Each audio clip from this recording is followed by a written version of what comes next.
하나님 말씀 로마서 9장 우리 24절에서 33절까지 말씀입니다. 우리 한 절씩 교독하고 33절을 함께 읽겠습니다. 이 그릇은 우리니 곧 유대인 중에서뿐 아니라 이방인 중에서도 부르신 자니라. 호세에 그래도 이르기를 내가 내 백성 아닌 자를 내 백성이라 사랑하지 아니한 자를 사랑한 자라 부르리라. 너희는 내 백성이 아니라 한 그곳에서 그들이 살아계신 하나님의 아들이라 일컬음을 받으리라 함과 같으니라.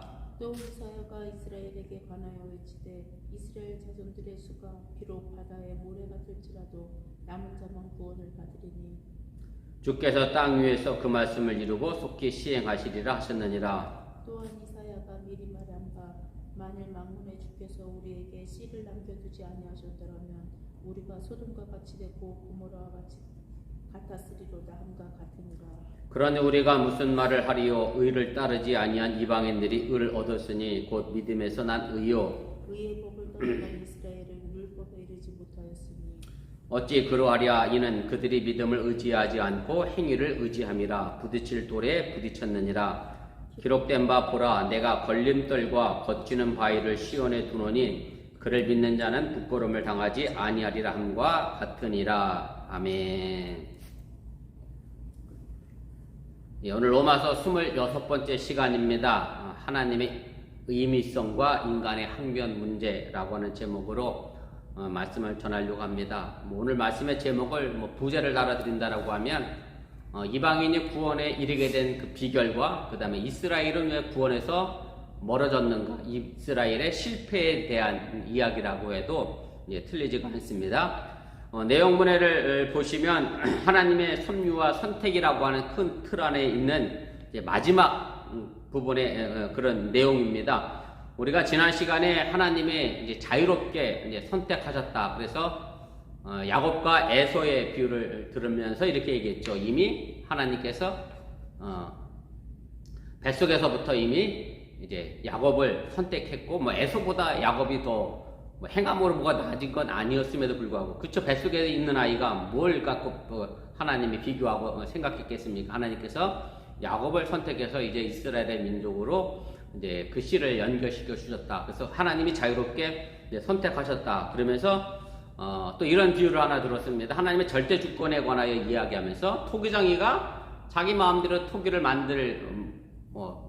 만들어내는 것처럼 하나님도 우리 인간에 대하여 그렇게 피조물을 자유롭게 사용하실 권한이 하나님에게 있다. 그렇기 때문에 피조물 된 우리가 하나님께 왜 우리를 이렇게 사용하셨습니까? 라고 항변하고 따지는 것이 어찌 보면 의미가 없다. 그건 하나님의 절대 주권에 대하여 우리가 그 권리를 이제 침해하는 것이다.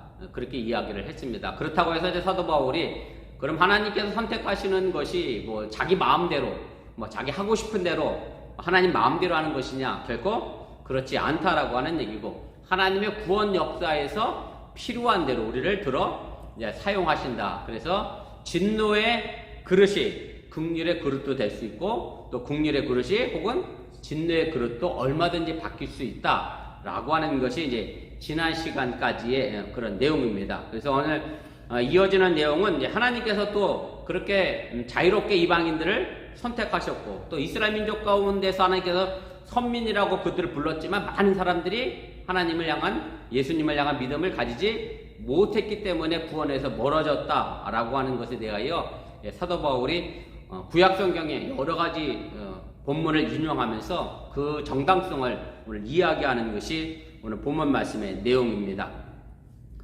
우리 본문계 내려가도록 하겠습니다. 그래서 앞단락의 요지는 제가 이미 설명드렸던 것처럼 이렇습니다.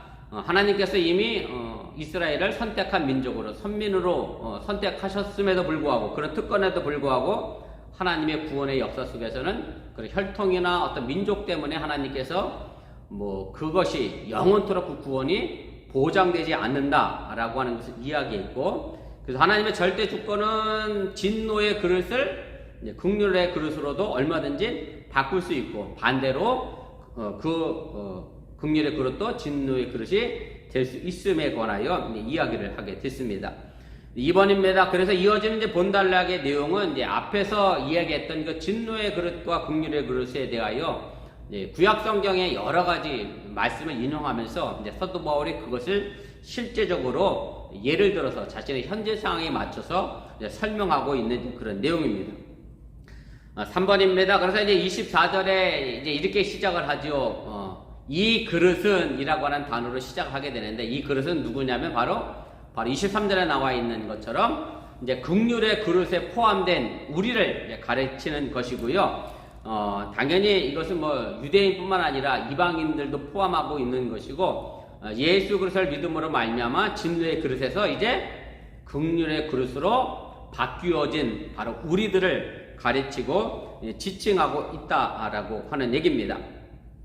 네, 뭐 이런 측면에서 본다라고 하면 이스라엘 민족이 이제 하나님을 향하여 뭐 이렇게 항변할 수 있습니다. 무슨 얘기냐면 하나님께서 우리를 구원받은 민족으로 선택해 주셔놓고 이미 그렇게 다 약속해 주셔놓고 왜 그 약속을 하나님이 파기하셨느냐, 왜 그 약속을 어겼느냐라고 뭐 생각할 수 있겠습니다만, 그러나 사도 바울의 입장에서는 하나님이 그 약속을 파기하거나 변경시킨 게 아니라 갱신한 것으로 생각하고 그것을 이해하고 있다라고 하는 얘기고, 그런데 이스라엘 백성 대다수가 그 갱신된 약속에 대해서 부정적인 반응을 보이면서 예수님을 믿지 않았기 때문에 구원에서 멀어질 수밖에 없었다라고 하는 것을 사도 바울이 이 단락에서 이야기를 하게 됩니다. 그리고 이제 반대로 상당수의 이방인들이 예수 그리스도를 믿음으로 말미암아 구원의 반열에 동참을 하게 되고, 그러다 보니 이스라엘 백성들 입장에서는 매우 이제 당황스러운 그런 상황에 놓이게 됐다라고 하는 얘기입니다.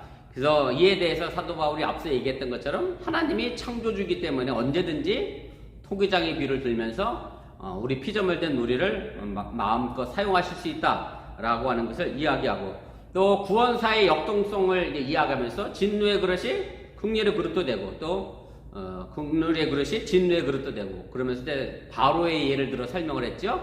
바로가 뭐 이집트의 아주 나쁜 왕이긴 하지만 결국 바로가 그의 마음을 완악하고 완고하게 함으로 해서 하나님의 절대 주권, 하나님의 능력을 나타내는 10가지 계명을 아주 저항을 저주를 내리는 그런 사건을 이끌어냈기 때문에 하나님이 그 진노의 그릇은 바로도 그렇게 사용하셨다. 하나님의 구원 역사 속에서는 그 자유롭게 그 일이 선택되어지고 이루어진다라는 것을 이야기를 하게 됩니다. 그래서 앞서 말씀드렸던 것처럼 이런 이방인의 선택은 뭐 마음대로 하시는 것이 아니라 하나님의 계획 속에서 이미 예언되어지고 실현된 것이다 라고 하는 것을 이제 실제적인 예를 들어서 오늘 사도 바울이 이제 설명을 하게 됩니다. 2페이지 제일 꼭대기로 올라가도록 하겠습니다. 그래서 오늘 이 그릇에 관하여 이야기를 하고 나서부터 이제 25절, 26절에 보면 하나님이 이방인들을 부른 것이 뭐 갑작스럽게 된 것이 아니다. 이미 구약 시대에 예견된 일이었다라는 것을 설명하기 위하여 호세아서 2장 23절과 그다음에 1장 10절 말씀을 연이어서 인용을 하게 됩니다. 그리고 이 인용구에 나오는 것이 이렇게 되죠. 내 백성이 아닌 자가, 호세아의 글에 내 백성이 아닌 자, 그 다음에 또 하나님을 사랑치 아니한 자라는 말이 나오는데, 물론 역사적인 맥락에서 본다라고 하면 여기서 뭐 내 백성이 아는 자, 사랑치 아니하는 사람은 이방인을 가리키는 것은 결코 아닙니다. 제가 본문 추석 시간에 다시 설명하겠습니다만 그렇지 않지만, 그러나 오늘 사도 바울은 오늘 여기서 타락한 이스라엘 백성들을 가리킨 것인데 그것을 이방인에까지 확대시켜서 내 백성이 아니었던 그 사람들을 내가 지금 살아계신 하나님의 아들로 만들었다라는 것을 이제 설명을 하게 됩니다. 이제 8번입니다. 그 다음에 27절에 이제 계속해서 이사야서 10장에 있는 말씀과 호세아서 1장 10절의 말씀을 이제 결합을 시켜갖고, 이방인을 하나님이 이렇게 선택했다라고 하면 그럼 이스라엘은 왜 실패했느냐, 그에 대한 부분을 오늘 이사야서의 말씀을 가지고 사도 바울이 다시 한번 이제 증거해 주게 됩니다. 그래서 이사야서 10장 22절 말씀에 보면 그 각주 하단에 제가 달아드렸는데 한번 보세요. 3번인데 이스라엘이여 네 백성이 바다의 모래 같을지라도 남은 자만 돌아오리니, 이렇게 돼 있어요. 이사야서의 핵심적인 내용일 수도 있는 남은 자, 무슨 얘기냐면 하나님께서 아브라함을 부르시면서 그 자손들을 이제 약속의 땅 가나안 땅에 이끌어 가시면서 너희는 내 백성이다라고 약속을 해주셨는데 이사야서는 그렇게 많은 백성 가운데서 누구만 돌아오게 돼 있어요?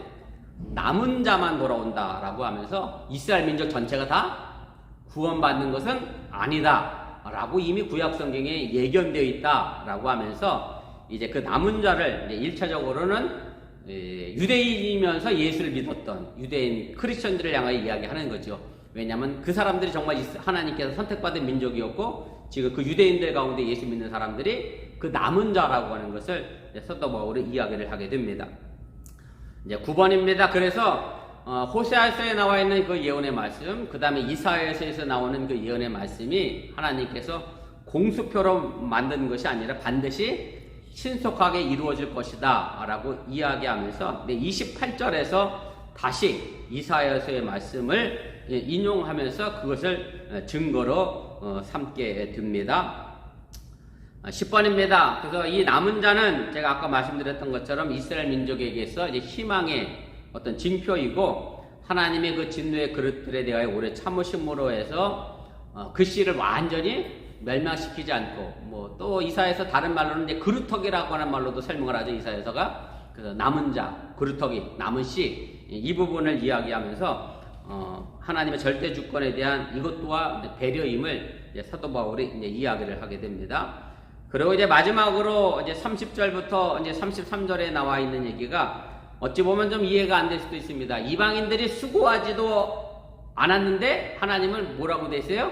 의롭게 만들었다라고 이야기를 하고 또 이스라엘 백성들은 열심히 의를 추구해 가서 쫓아갔는데 그런데 이스라엘 백성들은 오히려 그것을 실패했다라고 이제 이야기를 하게 됩니다. 그래서 이 부분에서 사도 바울이 설명하고 있는 것은 뭐 제가 거기다 달아드렸습니다만은 이방인들이 의롭다라고 인정받는 것은 뭐냐면 믿음에서 난 의다. 그래서 다시 말씀드리면 예수님을 믿고 하나님을 믿었기 때문에 그들이 의롭다라고 인정받았다라고 하는 얘기고 그 다음에 반면에 이스라엘 백성들이 실패한 원인은 뭐냐면 애써 의를 추구했어요. 그래서 의라고 하는 얘기는 것은 이제 모세 율법을 이야기하는 건데 그런데 이스라엘 민족들은 그 모세 율법을 지키면서 뭘로 했느냐면 믿음으로 한 게 아니라 뭐로 했죠? 사도 바울이 계속해서 얘기하는 것은 행위로, 행동으로 자신들이 뭔가 의롭게 되려고 했기 때문에 그래서 온전하게 이뤄내지 못하고 실패할 수밖에 없었다라는 것을 이야기를 하게 됩니다. 그리고 제일 마지막 절에 나오는 부딪히는 돌과 거치는 반석, 그러니까 이사야서에 보면 모퉁이 돌이 머릿돌이 되게 하셨다라는 신약 성경에서도 예수님께서 그 부분을 인용했습니다만은 그래서 그 거치는 돌과 또 거치는 반석, 부딪히는 돌과 거치는 반석을 이제 예수님으로 이야기하면서 이제 이스라엘 민족에게는 예수님이 뭐가 됐어요?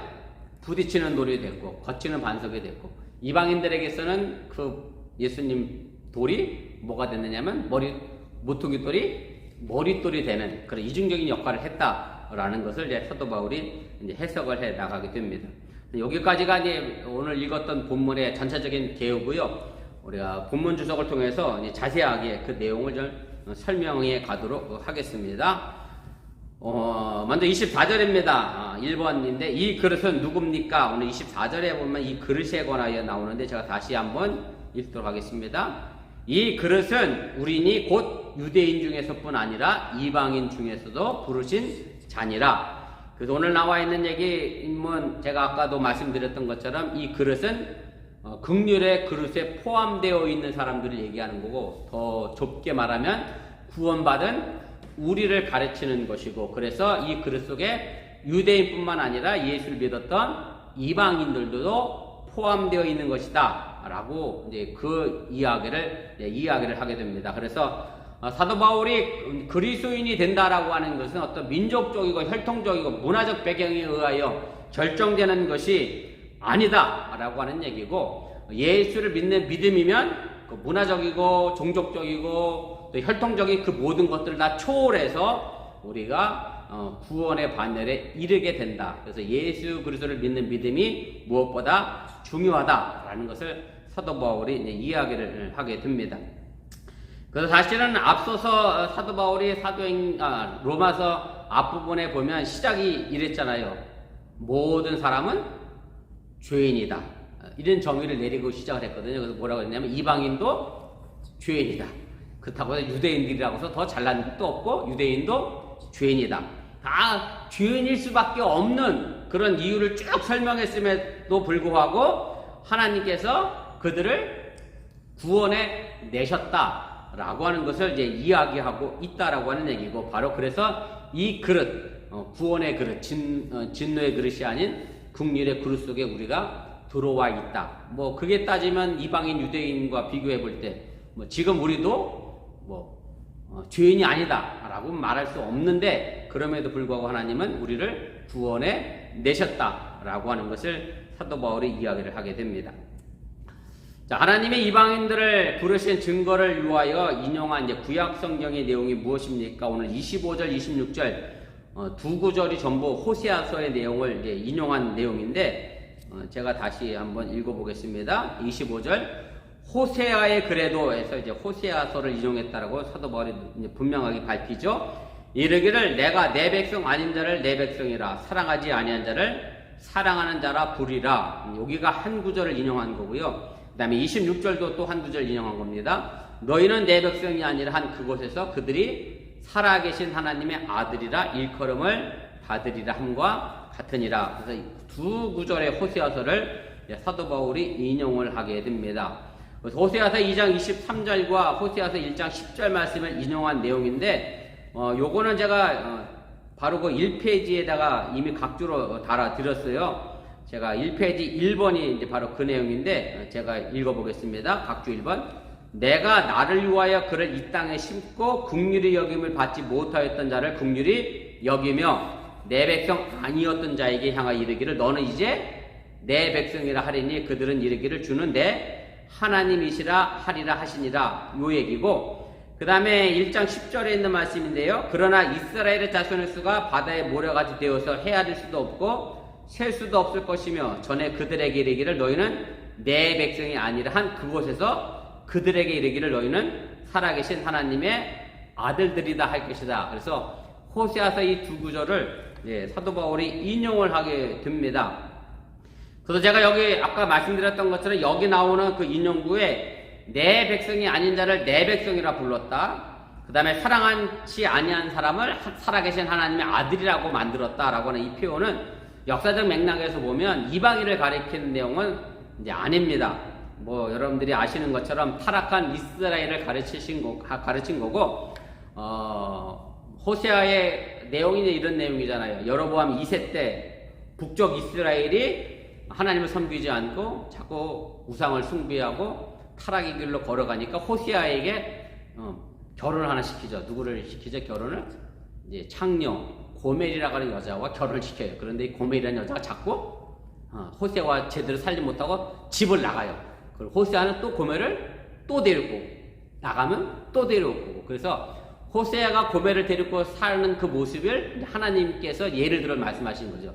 이스라엘 백성들이 그렇게 창녀처럼 자꾸 이방 신을 쫓아감에도 불구하고 하나님은 그렇게 오래 참고 기다리고 계신다. 그래서 여기 나와 있는 이 내 백성이 아닌 사람은 고멜과 같이 자꾸 이방 신을 따라갔던 이스라엘 백성들을 얘기하는 것이지 이방 민족을 가리킨 것은 아닙니다. 그래서 뭐 이걸 가지고 사도 바울이 본문 말씀을 잘못 인용했다, 뭐 굳이 그렇게 여러분들이 따지실 건 아니고, 사도 바울이 하고 싶었던 이야기는 뭐냐면 그렇게 하나님을 배반했던 사람들도 하나님이 그것이 꼭 이스라엘 민족뿐만 아니라 이방인들까지도 그래 오래 참고 기다리셔서 하나님의 백성으로, 내 백성으로 살아계신 하나님의 아들로 불러주셨다, 회복했다 라고 하는 것을 이제 이야기하고 싶은 겁니다. 그래서 이번에 3번인데 가로 3번 제가 읽을게요. 다른 신을 섬기며 우상 숭배를 일삼던 이스라엘 자손들은 내 백성이 아닌 자와 사랑치 아니한 자였지만 그날에 이르러 결국 그들이 내 백성이 되고 사랑한 자로 회복될 것이다 라는 것을 이제 이야기하고 있는 거고, 제가 4번의 내용도 이미 말씀을 드렸고, 5번의 내용도 마찬가지입니다. 북쪽 이스라엘의 10지파라고 되어 있는데 왜 12지파지? 이렇게 생각할 수 있는데 나머지 2지파는 어디 쪽이겠어요 그럼? 남쪽 예, 남쪽 이스라엘을 얘기하는 겁니다. 그래서 10지파와 2지파가 나눠졌기 때문에 오늘 북이스라엘에 관련된 이야기이기 때문에 오늘 이렇게 되어 있는 거고요. 그래서 어쨌든 고매가 같은 그런 것을 참고 견디시고 인도해 내시면서 이스라엘 백성들을 구원해 내셨고, 그래서 이스라엘뿐만 아니라 이방인들까지도 하나님은 그렇게 사랑하셔서 내 백성으로 만드셨다.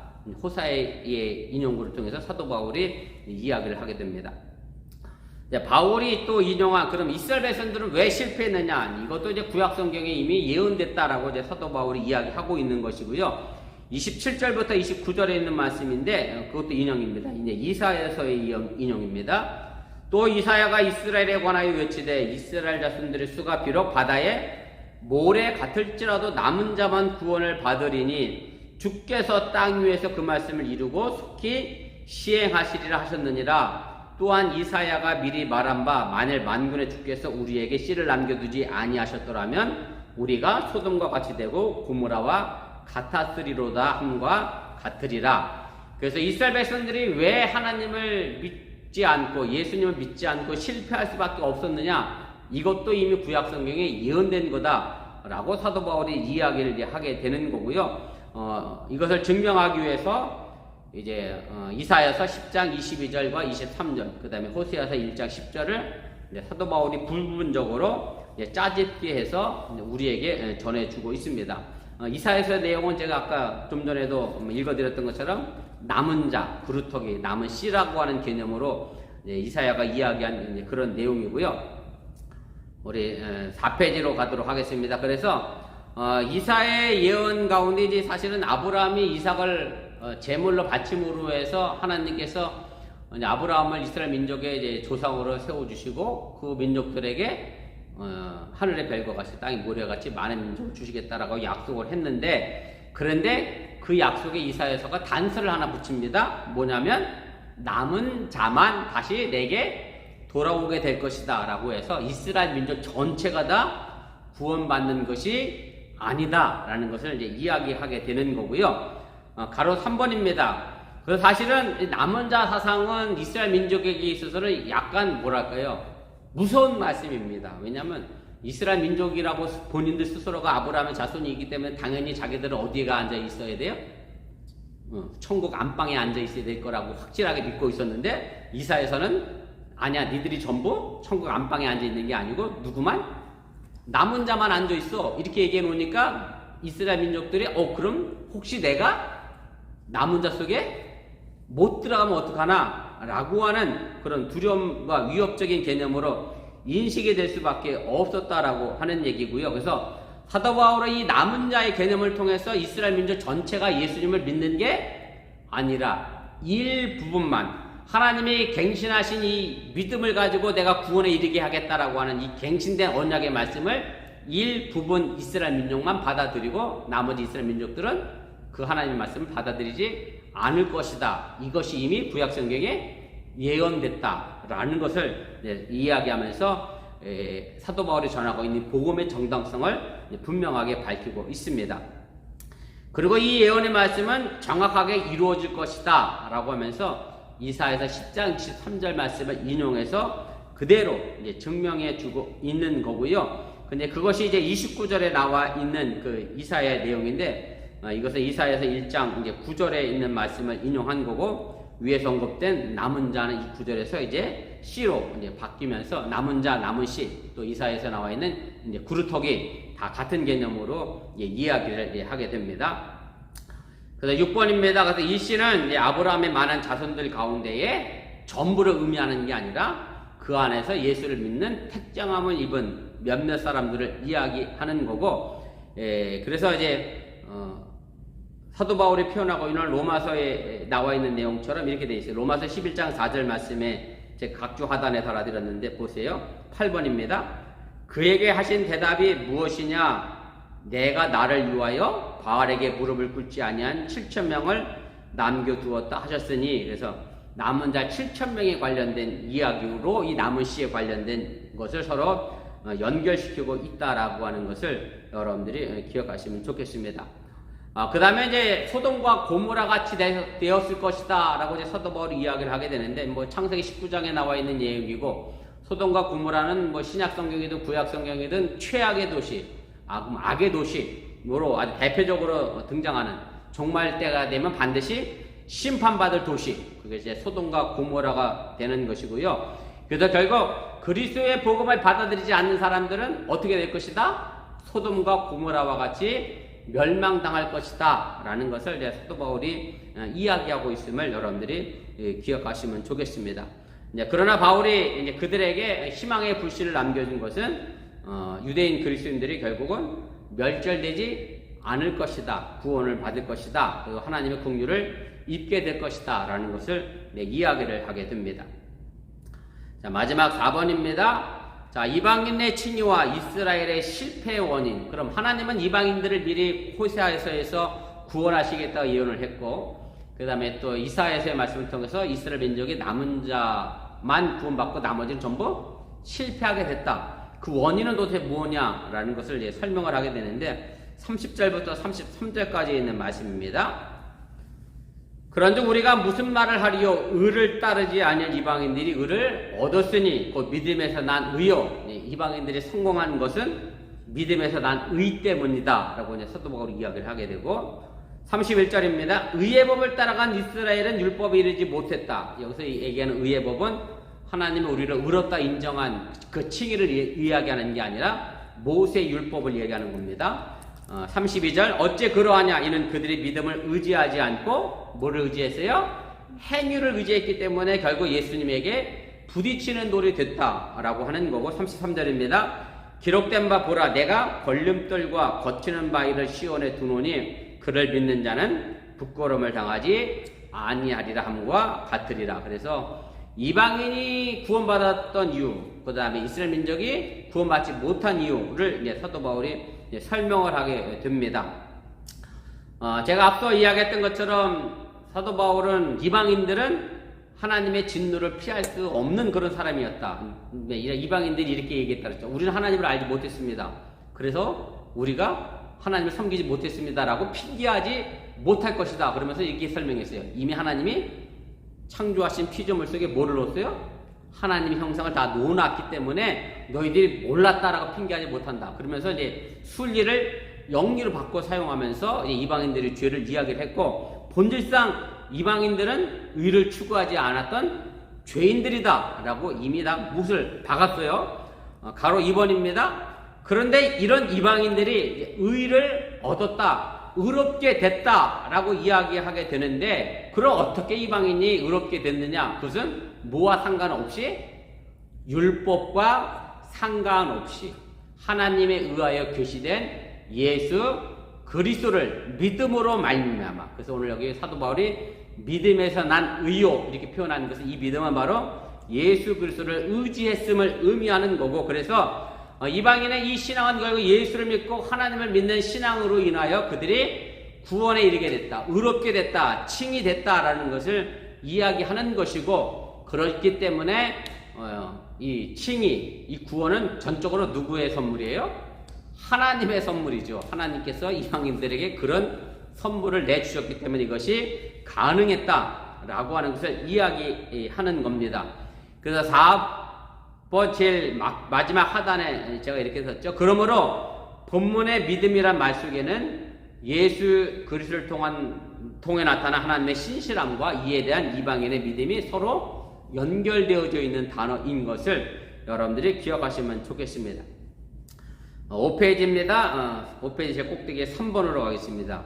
자, 그럼 반면에 이스라엘 민족은 사실 하나님께서 모세 율법을 주셨기 때문에 오늘 여기 나와 있는 의의 법을 쫓아갔다, 그렇지만 법에 이르지 못했다라고 하는 그 의미가 되어 있는데, 그래서 의의 법은 하나님께서 의롭다 인정한 그 법을 의미하는 게 아니라 모세의 율법을 이야기하는 거고, 뒤에 나오는 법에 이르지 못했다라는 것도 하나님의 구원에 이르지 못했다라는 의미가 아니라 이것 또한 모세의 법을 이야기하는 겁니다. 그래서 이스라엘 민족이 의의 법, 모세의 율법을 열심히 쫓아갔는데 결국 모세의 율법에 온전하게 도달하지 못했죠. 뭐 당연한 거죠. 행위로 그걸 쫓아가려고 하니까 모든 율법을 다 지켜낼 방법이 없으니까 당연히 거기에 이르지 못했습니다. 그래서 쫓아가다라고 하는 말의 의미가 어떤 목표를 달성하기 위하여 끊임없이 노력하고 정진하는 그런 태도를 의미하는 것인데, 그런데 이스라엘 민족은 그랬음에도 불구하고 그 모세의 율법에 제대로 도달하지 못했다라고 하는 것을 이야기하게 됩니다. 그렇다고 해서 사도 바울이 모세의 율법을 쫓아가려고 노력했던, 정진했던, 정말 최선을 다했던 이스라엘 민족의 이 모습이 잘못됐다라는 것을 이야기하는 건 아닙니다. 만약에 이게 잘못됐다라고 얘기하면 사람들이 어떻게 되겠어요? 굳이 내가 법을 지키려고 하지 않잖아요. 율법 폐기론자가 되는 거예요. 율법이 필요 없구나. 나는 그냥 오직 뭐만 있으면 돼요? 믿음만 있으면 되는구나. 이렇게 되는 거죠. 그런데 사실은 제가 누구는 여러 번 들었습니다. 믿음을 가진 자가 오히려 더 뭘 해야 되죠? 법을 잘 지켜내야 되는 거죠. 그래서 사도 바울이 그것 자체가 잘못됐다라고 이야기하는 게 아니고, 사실은 이방인들이 하나님을 향한 율법을 쫓아가지 않은 건 당연한 거죠. 왜냐하면 이방인들에게 뭐가 주어지지 않았기 때문에, 율법이 주어지지 않았기 때문에. 그럼 이스라엘 민족 입장에서, 이스라엘 백성 입장에서는 율법을 쫓아가는 게 당연한 거예요. 왜냐하면 하나님이 그들에게 율법을 주셨기 때문에 당연한 겁니다. 이 또한 당연한 것임을 이제 사도 바울이 이야기하게 되는데, 결국 사도 바울이 말하는 그 구원에 이르는 의는 뭐지요? 5번이 중요한 겁니다. 가로 5번인데, 이것은 어떤 인간의 어떤 욕망이나 의지나 노력으로 되어지는 것이 결코 아니다. 인간이 아무리 다른 박질 하려고 해도, 뛰어가려고 해도 도달할 수 없는 것이다. 결국 이 의는 누구에 의해서만, 하나님께서 내주신 예수 그리스도를 믿는 믿음에서만 가능하기 때문에 이스라엘 민족이 그것을 쫓아가려고 애쓰고 노력한 그 행위의 모습이 결국 뭐에 도달하지 못하게 돼 있어요? 하나님의 구원에 이르지 못하게 됐다라고 하는 얘기죠. 쉽게 말하면 이스라엘 민족이 선택한 길 자체가 이미 잘못된 길이라고 하는 얘기죠. 하나님의 구원을 향하여 이르는 길은 행위로 뭘 쫓아가려고 하는 길에 있는 게 아니라 예수 그리스도를 믿는 길로 들어섰어야 되는데 행위로 쫓아갔다라고 하는 것을 이제 하게 됩니다. 그래서 제가 5번 두 번째 단락에 제가 세 번째 줄부터 제가 읽게요.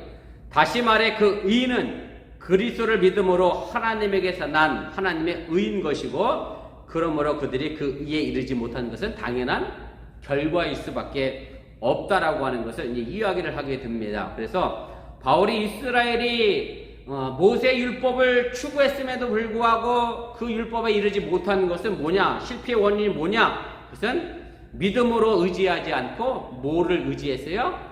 행위로만 의지했기 때문에 그것에 도달하지 못했다. 예수님께서 하신 말씀 가운데 그런 얘기가 있잖아요. 너희들이 근처의 11조는 정말 잘했다. 하다못해 사소한 것까지 하나님 말씀을 지키려고 했는데 정작 뭔 버렸어요?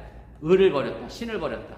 쉽게 말씀은 하나님을 향한 믿음을 가지고 율법을 행했을 때 그것이 진정 하나님께 도달하는 거지, 마음은 없고 믿음도 없고 뭐만 가지면, 행위만 가지고서는 우리가 절대 구원에 이를 수 없다라는 것을 사도 바울이 분명하게 이야기하고 있는 겁니다. 6번을 제가 그대로 읽겠습니다. 바울은 이스라엘의 의를 추구하면서도 그 목표를 이루지 못한 실패의 원인이 무엇인지를 설명합니다. 그들의 의를 추구하되 믿음에 의지하지 않고 행위에 따랐기 때문이다 라는 것을 이제 이야기를 하게 되고, 여기서 믿음이란 물론 당연히 예수 그리스도를 향한 믿음을 의미하는 거고, 율법의 기초에서 자기 의를 지향했던 이스라엘 민족의 율법적 행위가 잘못됐음을 분명하게 이야기를 하게 됩니다. 그러다 보니 이스라엘 민족이 부딪혔어요. 어디에 부딪혔느냐? 부딪히는 돌에 부딪히게 됐는데, 여기 나와는 이 부딪히는 돌은 당연히 예수 그리스도를 가르치는 그런 내용이고 예수님에게 부딪힌 거예요. 왜냐하면 결국 이스라엘 민족들은 예수님을 어떻게 했어요? 믿지 못했잖아요. 그래서 로마서 1장에 보면 그렇게 됐죠. 십자가의 도가 유대인들에게는 뭐가 됐어요?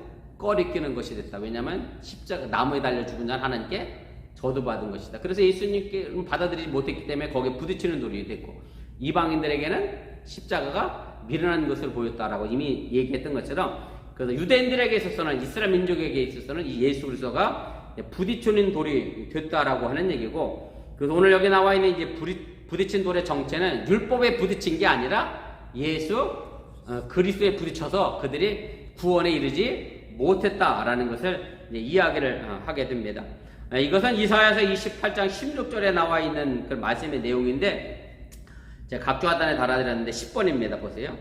주 여호와께서 이같이 이르시되 보라 내가 한 돌을 시온에 두어 기초를 삼았노니 곧 시험한 돌이 요 귀하고 견고한 이제 기초돌이라. 그래서 이 기초돌이 이 돌이 이스라엘 민족에게는 거치는 돌이 됐고 부딪히는 바위가 됐다라고 하는 얘기고 원래 여기 나와 있는 이 돌의 의미는 하나님을 믿고 의지하는 사람에게 구원의 반석이 됐다라고 하는 그런 의미인데 사도 바울이 이것을 예수 그리스도에게 확대 이제 적용시키게 됐다라고 하는 얘기고 그래서 패역한 이스라엘 백성들에게는 예수님이 부딪히는 돌, 거치는 반석이 됐지만 오히려 이방인들에게서는 예수 그리스도가 모퉁이 돌이 이제 머릿돌이 되는 구원을 이루게 하는 기초의 돌이 되는 그래서 오늘 33절 마지막에 이렇게 되어 있어요.